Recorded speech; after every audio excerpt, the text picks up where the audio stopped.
May isang babae na pinag-aral niya ng college yung boyfriend niya para lang makagraduate.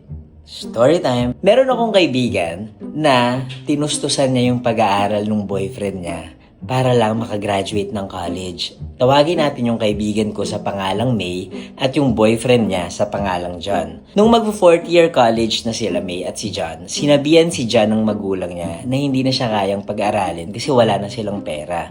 Kaya napilitang huminto si John ng pag-aaral. Hindi siya nakagraduate kasabay ni May. Nung graduate si May, pinangako niya kay John na maghanap siya ng trabaho at tutulungan siya sa tuition niya para makagraduate siya ng 4th year. So nung sumunod na school year, nagbibigay ng pera si May kay John pantulong dun sa tuition. So si John, dahil masipag siya, kumuha siya ng part-time job habang nag-aaral para matulungan din niya yung sarili niya na makagraduate. Hindi lang siya umaasa kay May. Masipag si John, matalino siya, at nakagraduate naman siya. At nung graduation niya, umattend si May doon sa graduation ceremony. Kasi nga, syempre, di ba, pinaaral niya yung boyfriend niya. Ako nga pala si Buji, at mahilig akong mag-story time. Kung di niyo pa ako fina-follow, i-follow niyo na ako. Sabi ni May, gandang-ganda daw siya dun sa speech nung top 1. Sabi kasi nung top 1 nila, yung parang valedictorian, maswerte daw siya kasi nakagraduate siya ng walang paghihirap.